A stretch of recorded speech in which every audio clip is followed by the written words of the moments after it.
আসসালামু আলাইকুম রহমতুল্লাহ। বীর চট্টলা এগ্রোর পক্ষ থেকে সবাইকে শুভেচ্ছা ও আন্তরিক অভিনন্দন। আলহামদুলিল্লাহ, হাত বদলের উদ্দেশ্যে গরুগুলো চট্টগ্রাম পৌঁছাইছে। এগুলা ম্যাক্সিমাম দাতা আছে, কোরবানি উপযোগী।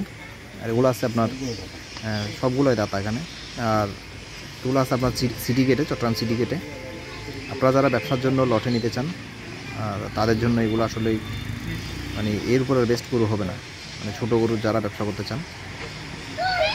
আর যারা কুরবানির জন্য সিঙ্গেল পিস নিতে চান তাদের জন্য অপরচুনিটি আছে। আপনি চাইলে কুরবানির জন্য সিঙ্গেল পিস নিতে পারেন। সিঙ্গেল পিস আপনি যদি চান যে কুরবানি আগের দিন নিতে, তাও সেই অপরচুনিটিও আছে। তো মালগুলো আপনারা দেখেন, যদি ভালো লাগে স্ক্রিনে আমার নাম্বার দেওয়া আছে, সেই নাম্বার অবশ্যই যোগাযোগ করবেন। আশা করি আমার থেকে মাল কিনে কেউ এখনও ঠকে নাই, ইনশাআল্লাহ নেক্সটও ঠকবে না, সেই আশায় রাখি আমি।